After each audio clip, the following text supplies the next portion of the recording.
Le bureau des complots. Allô, allô, allô, allô, allô. Une question sur les conspirations. On vous répond en toute décontraction.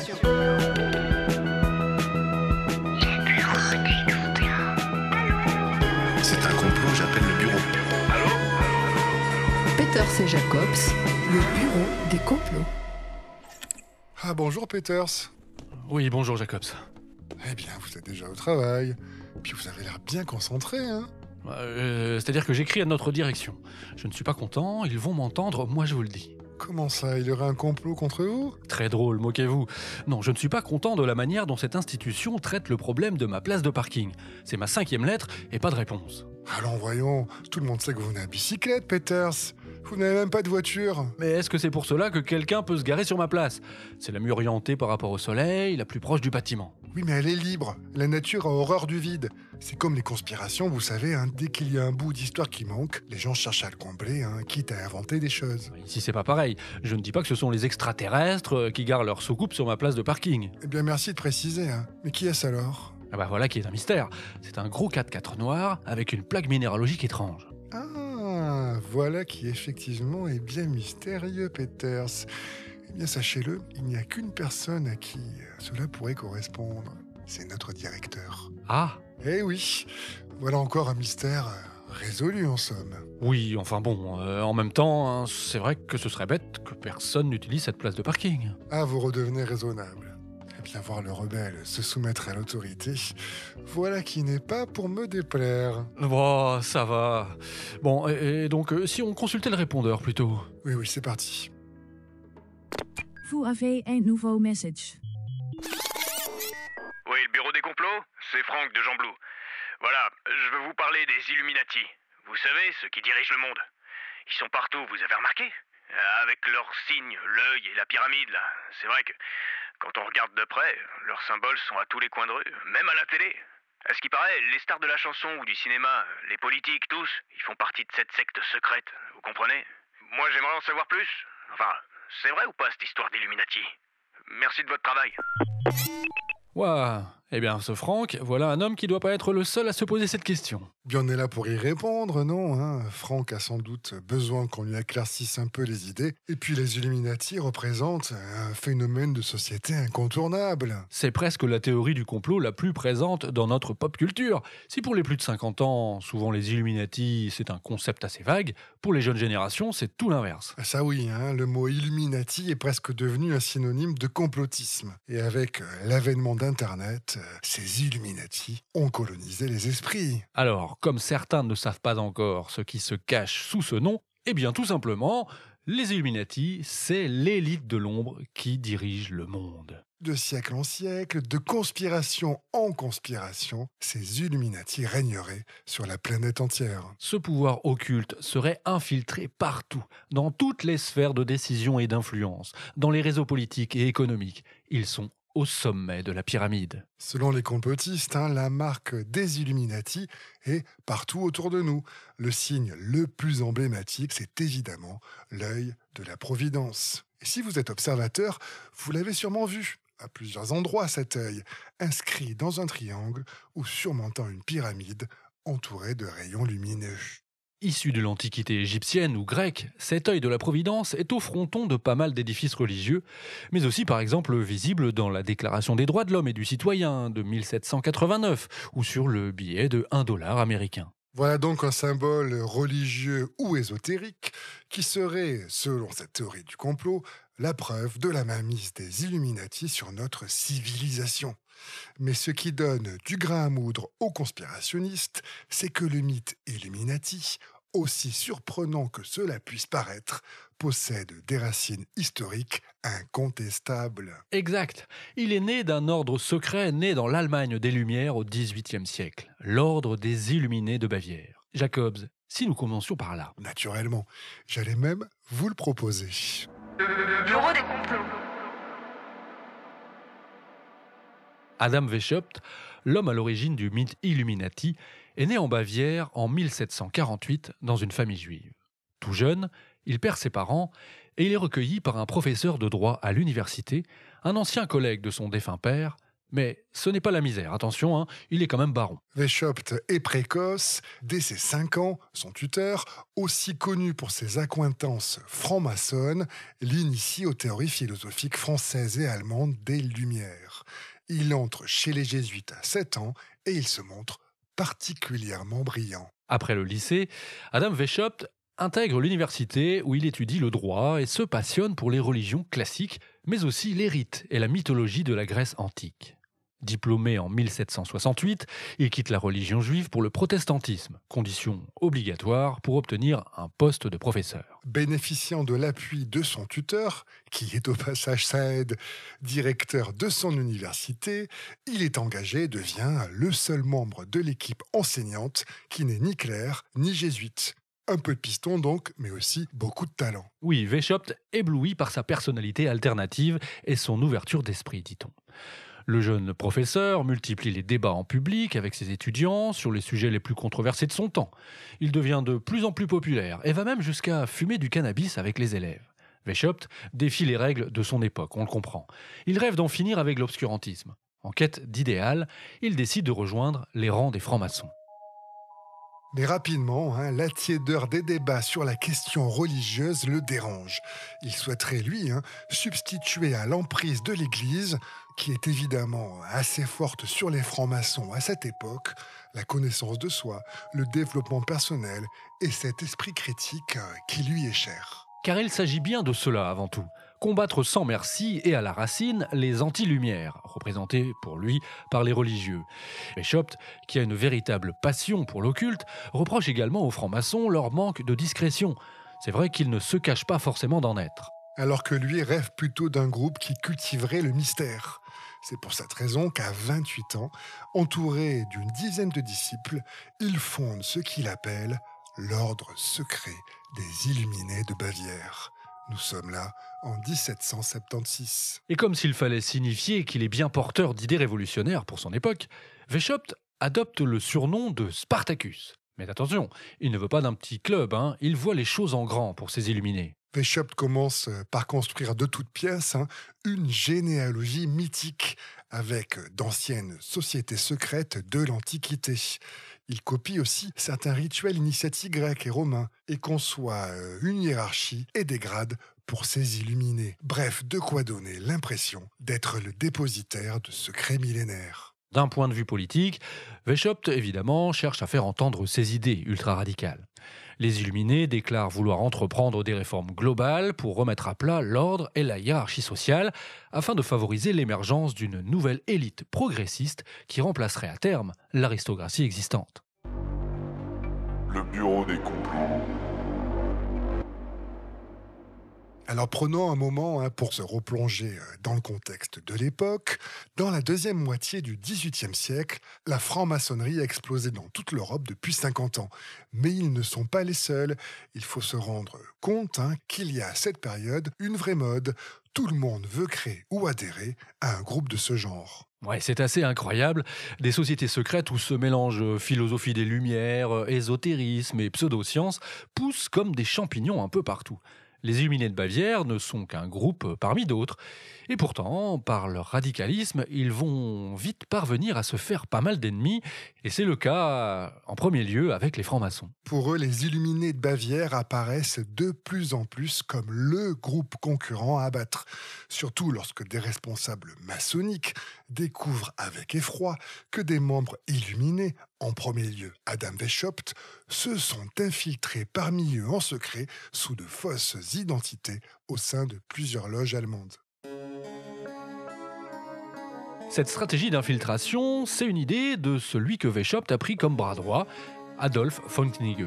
C'est un jeune noble très brillant et qui va mettre à contribution son réseau pour permettre aux Illuminés de recruter dans les loges maçonniques. Ils vont atteindre d'ailleurs 3000 membres en 1782, soit 6 ans après la création de l'ordre, et là, ils commencent à faire peur. Et ce, d'autant plus que leurs idées radicales infusent parmi la bonne société bavaroise, mais aussi ailleurs, en Allemagne, en Autriche et en Suisse. Les Illuminés représentent donc une menace, les ennemis publics numéro 1.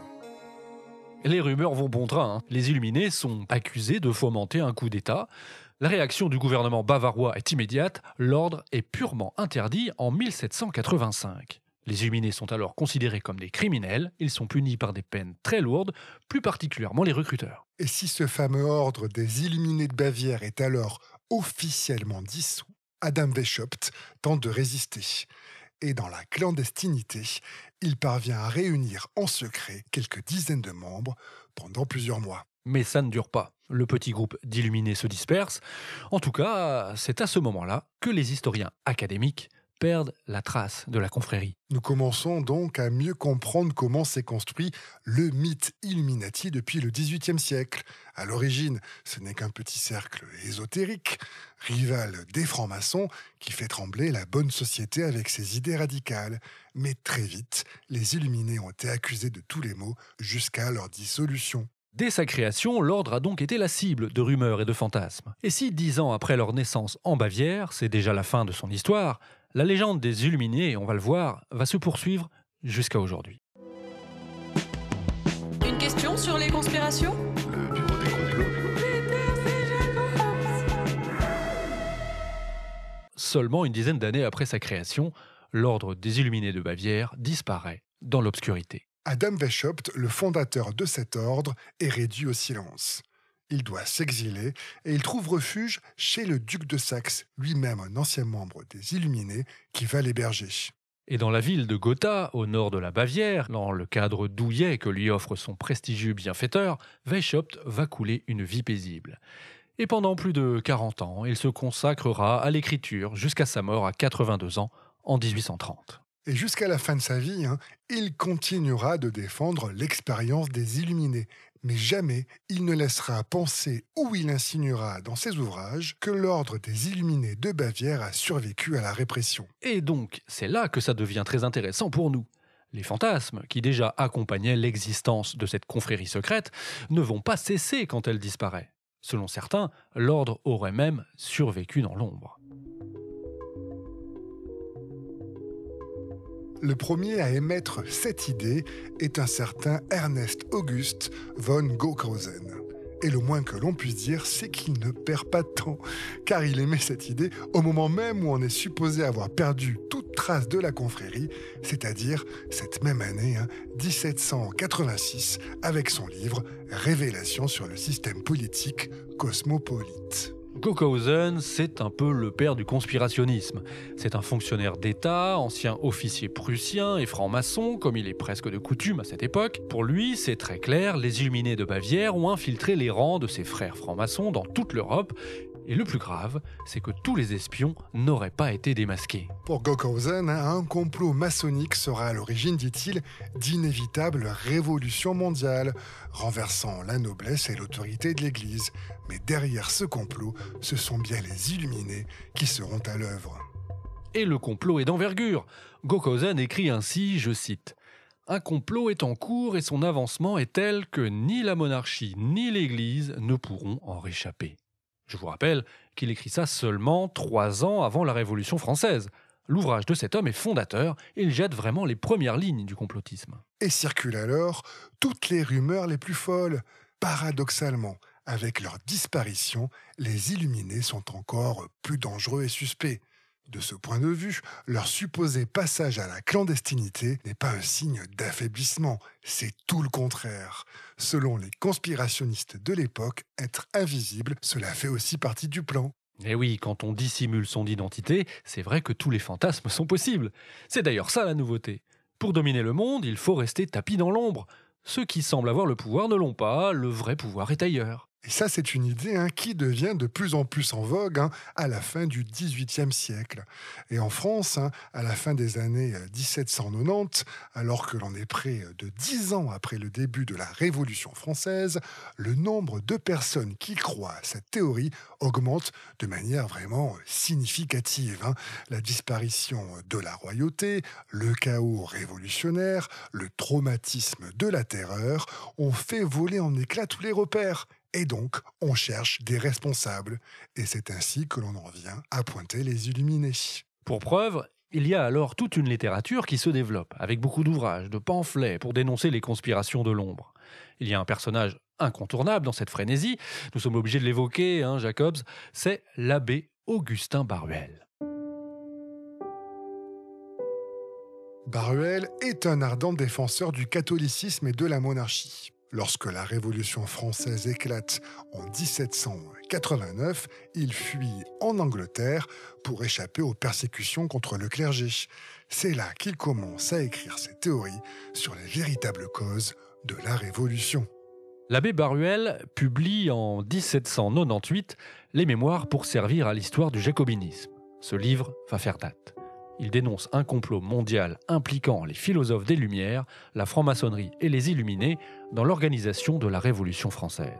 Et ce qui saisit, c'est qu'il prétend appuyer sa théorie sur des documents et des lettres qu'il présente comme authentiques. Par exemple, il dit avoir mis la main sur des correspondances entre plusieurs membres des Illuminés de Bavière, notamment celle d'Adam Weishaupt et de ses disciples.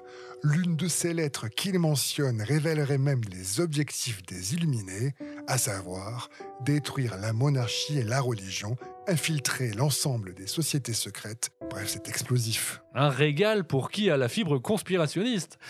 Baruel affirme que les Illuminés avaient un plan précis: transformer la franc-maçonnerie en un outil de subversion politique, tout d'abord.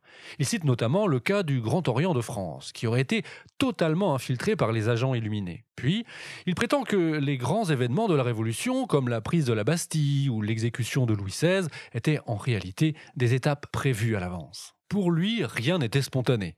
Derrière Robespierre et la Terreur, il voyait la main cachée des Illuminés.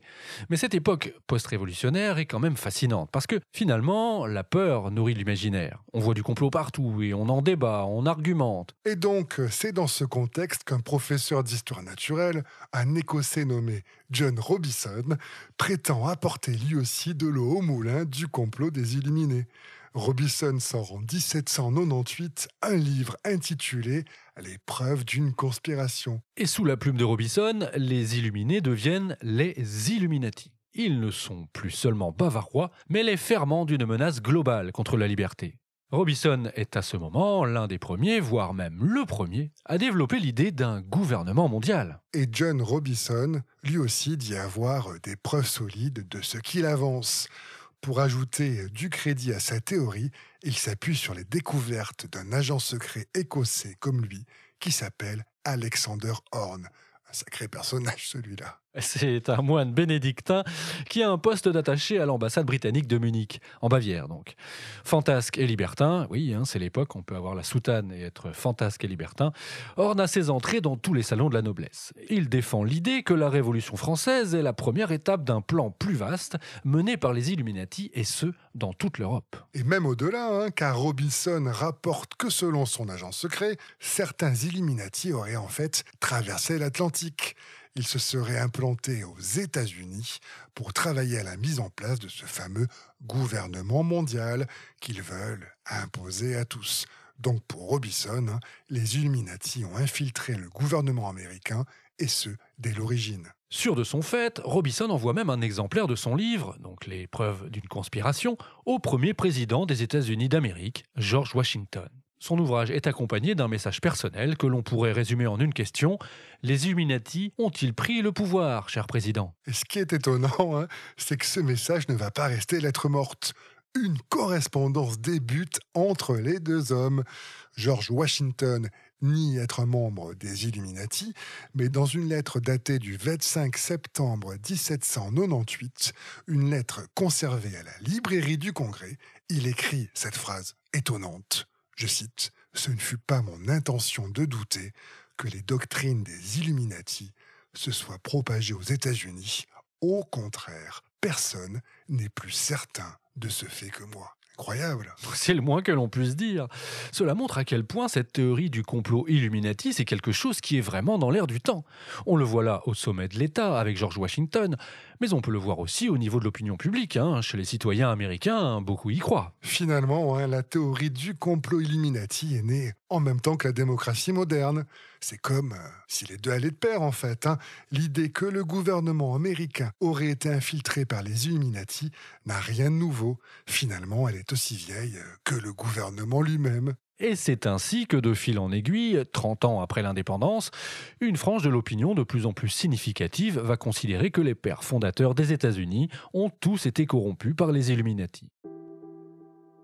La main des Illuminati serait même derrière tous les événements historiques majeurs. Une idée qui n'a cessé d'être réactualisée au cours des décennies suivantes. C'est ce qu'on voit pendant les événements de 1848, avec les vagues d'indépendance et les très nombreuses journées révolutionnaires, connaissant, il est vrai, des succès divers qui touchent plusieurs pays, comme l'Italie, la France, la Suisse, les Pays-Bas, l'Allemagne, l'Autriche-Hongrie ou encore la Roumanie cette année-là.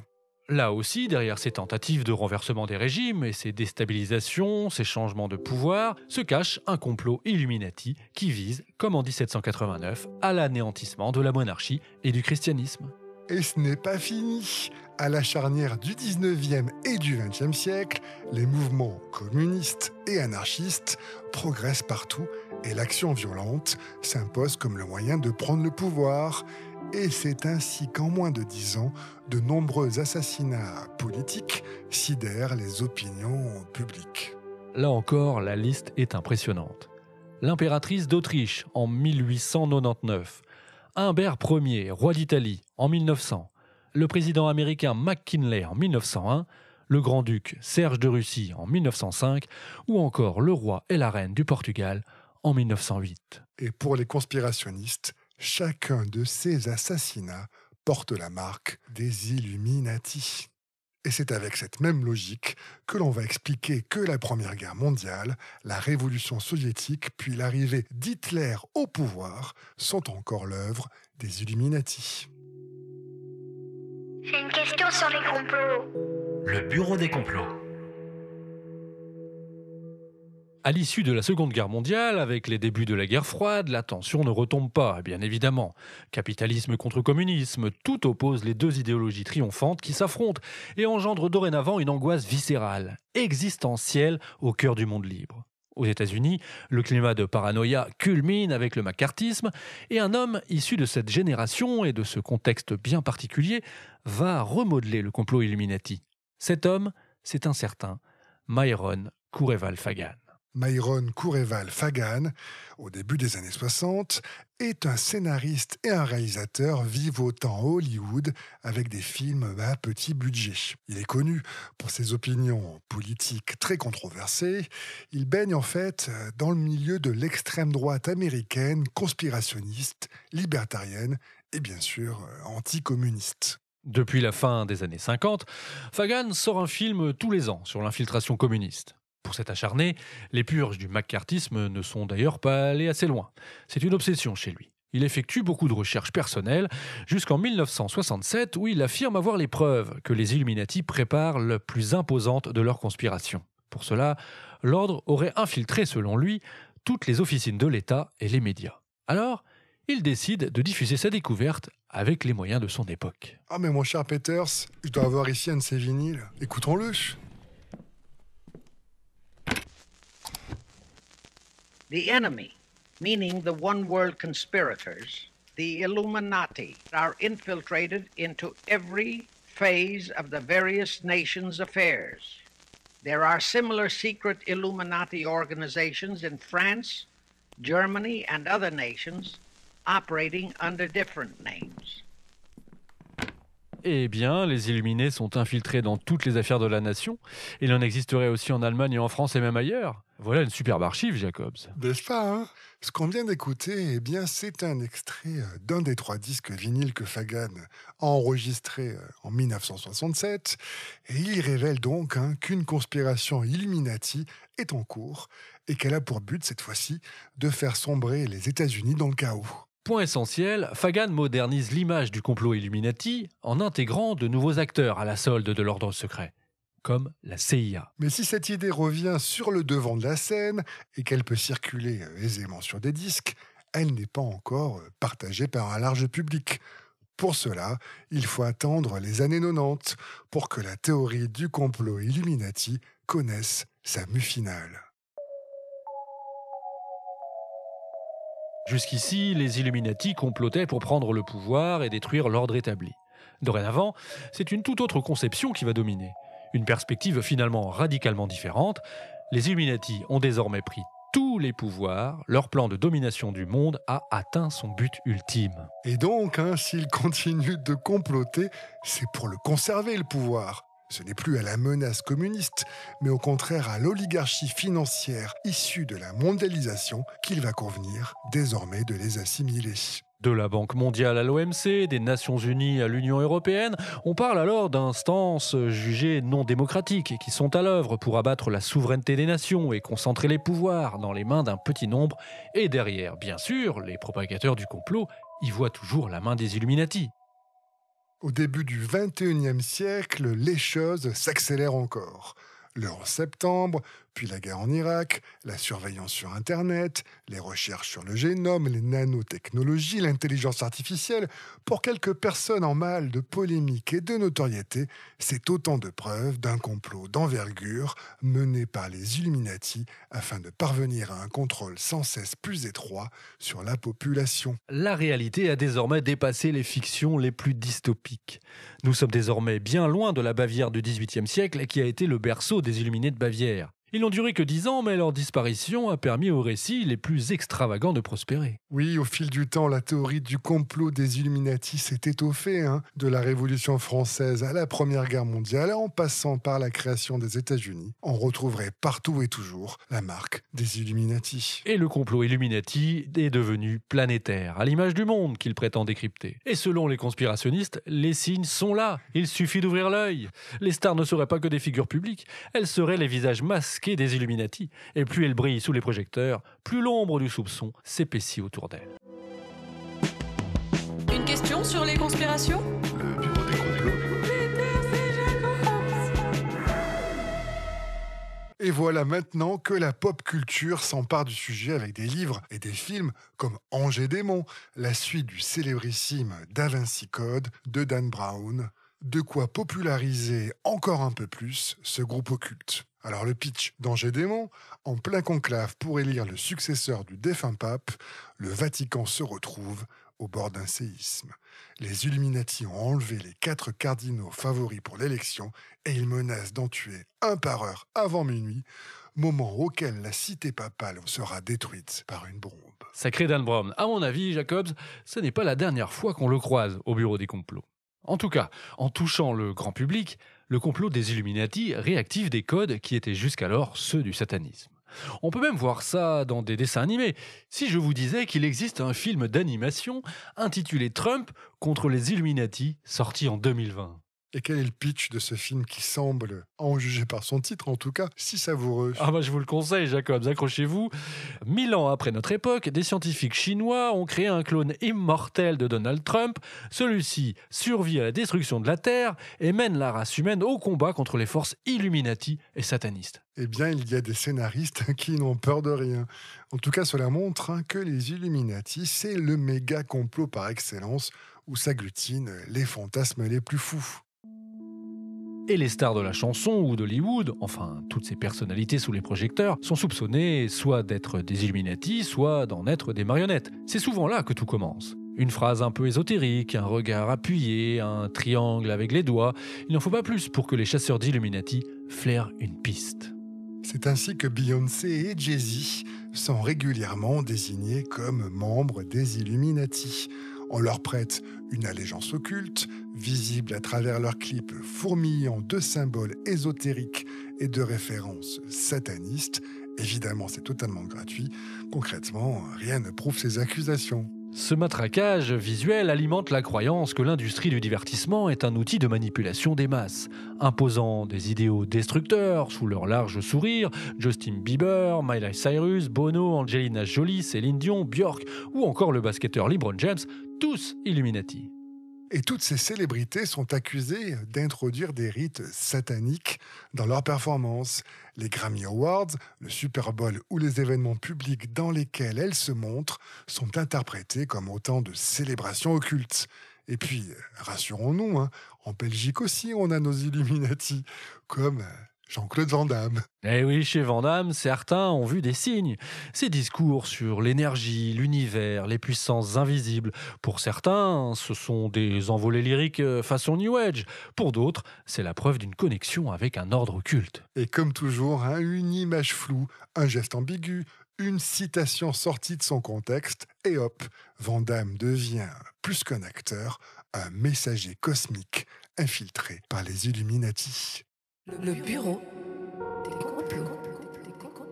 Mais attendez, mon cher Jacobs, pour montrer jusqu'où peut aller ce délire Illuminati, pourquoi ne pas parler du cas de Rihanna ? Il peut nous permettre de comprendre la folie qui entoure tout ça, bien au-delà d'Internet et des réseaux sociaux. Ah oui, vous faites allusion à une anecdote qui remonte un peu, mais qui en dit long au sujet de la chanteuse Rihanna. En 2018, on a pu lire dans la presse que la star était décrétée persona non grata au Sénégal par des associations religieuses en raison de son appartenance aux Illuminati. Rappelons un instant le contexte de cette affaire. Rihanna est ambassadrice du Partenariat mondial pour l'éducation, une initiative qui soutient 65 pays en développement afin de garantir une éducation aux plus pauvres et aux plus vulnérables. Une conférence est prévue à Dakar et c'est à ce titre d'ambassadrice que Rihanna est invitée à chanter. Quelques jours avant la conférence, un collectif d'une trentaine d'organisations religieuses menace les autorités de violence si Rihanna foule le sol sénégalais. Selon le porte-parole du collectif interviewé, je le cite, Rihanna ne s'en cache pas. Elle fait partie des Illuminati. Les symboles et signes Illuminati omniprésents dans ses clips font souvent l'apologie de Satan et des démons. La propension de Rihanna à faire du prosélytisme luciférien lui vaut le surnom de princesse des Illuminati. La rumeur se propage à une vitesse fulgurante. Rihanna ne vient pas pour promouvoir l'éducation, mais bien pour imposer les valeurs d'un complot mondial occulte. Des manifestations éclatent, exigeant l'annulation de l'événement. Le ministre sénégalais de l'Intérieur tente alors d'apaiser la situation, affirmant que le pays reste une terre de tolérance. Mais la pression populaire rend impossible la venue de la star. Résultat, son concert a discrètement été annulé sans justification officielle. En tout cas, cet épisode montre bien comment une rumeur basée sur des croyances conspirationnistes peut influencer les décisions politiques et publiques. Rihanna est loin d'être un cas isolé, son succès étant vu non comme le fruit de son talent ou de son travail, mais bien comme la récompense d'une allégeance secrète aux forces obscures. Cette interdiction de Rihanna au Sénégal illustre une mécanique bien plus large, celle d'une peur irrationnelle qui dépasse la logique, qui s'appuie sur des symboles interprétés à loisir et sur une méfiance envers les élites culturelles et médiatiques. Oui, et c'est intéressant aussi, cette histoire, parce que sur le continent africain, il y a un phénomène Illuminati dont on ne mesure peut-être pas toute la portée. Ce phénomène est tout à fait singulier. Je pense par exemple à une histoire hallucinante qui s'est passée en Ouganda cette fois-ci. Et là, c'est même l'État ougandais qui fait explicitement mention des Illuminati. Les faits se passent en mai 2017. Nous sommes à Nansana, une ville ougandaise d'un peu plus de 350 000 habitants, située sur le bord du lac Victoria. 4 cadavres de femmes sont d'abord découverts. Puis, 17 autres corps sont retrouvés dans la même zone dans les semaines qui suivent. La police parle d'une organisation secrète qui serait responsable de ces horreurs. Le ministre de l'Intérieur, lui, n'y va pas par 4 chemins et déclare, je cite, « Ce sont des meurtres en série liés aux Illuminati ». Il dit même que les femmes ont été assassinées à des fins de sacrifice rituel et que le principal suspect, c'est ces mots, a avoué qu'il avait été contraint de tuer 12 femmes pour obtenir du sang. Ce genre d'histoire sordide associée aux Illuminati se multiplie dans plein d'autres pays africains, en Côte d'Ivoire ou au Bénin par exemple. Il faut trouver un coupable, accuser quelqu'un d'être Illuminati, cela devient presque quelque chose qu'on utilise de plus en plus souvent pour dénigrer une personne. Dès qu'il y a un problème, on peut accuser la société secrète et suspecter la personne d'avoir fait allégeance au diable. Les grands de ce monde sont les marionnettes des Illuminati, désignés comme l'élite satanique agissant dans l'ombre. Et bien sûr, il y a des chouchous dans cette histoire. Oui, des noms fameux qui reviennent inlassablement. Bill Gates, par exemple, Illuminati de haut rang, est accusé d'avoir orchestré la pandémie de Covid-19 afin d'imposer des vaccins contenant des micropuces destinées à surveiller les populations mondiales. Une rumeur qui a participé à engendrer un climat de méfiance et d'hostilité. Cette perception contribue à une défiance populaire accrue, nourrissant un climat de contestation permanente. L'histoire se répète sans fin, de Kennedy, dont l'assassinat fut attribué à une cabale occulte, peut-être que le bureau des complots se penchera sur cette affaire un jour, jusqu'à Donald Trump, présenté un jour comme un opposant aux Illuminati et l'autre jour comme un agent du chaos dirigé par eux.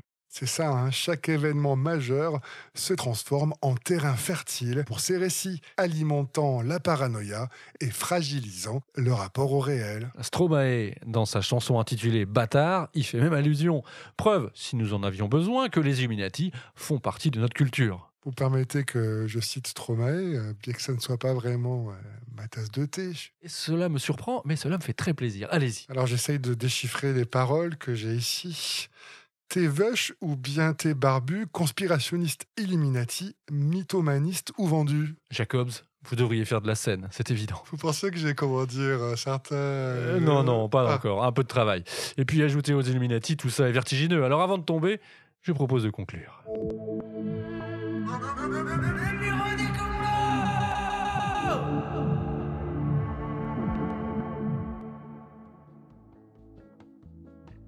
Alors Peters, à qui profite le crime? Ah, voilà qui est délicat.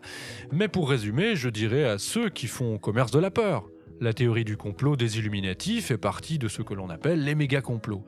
Ce sont des récits englobants, qui ne se contentent plus de dénoncer un événement isolé, mais qui fusionnent toutes les théories conspirationnistes en un grand récit unique du mal absolu. La théorie du complot des Illuminati parvient spécifiquement à recycler, réutiliser toutes les mythologies contemporaines, tous les événements les plus marquants de notre histoire et les agglutiner. Avec les Illuminati, c'est un nombre incalculable de mythes différents qui s'agrègent et fusionnent entre eux. Dans ce sens, les Illuminati représentent l'archétype des conspirateurs, les stars planétaires de la complosphère. Alors, répondons à Franck, qui nous a laissé un message sur le répondeur et qui s'inquiète de voir leurs symboles partout. Il se demande si tout est orchestré depuis les coulisses par une poignée d'initiés, une élite de l'ombre, les fameux Illuminati. Alors ce qu'on peut répondre à Franck, c'est que tout d'abord, on comprend très bien pourquoi cette théorie, elle séduit.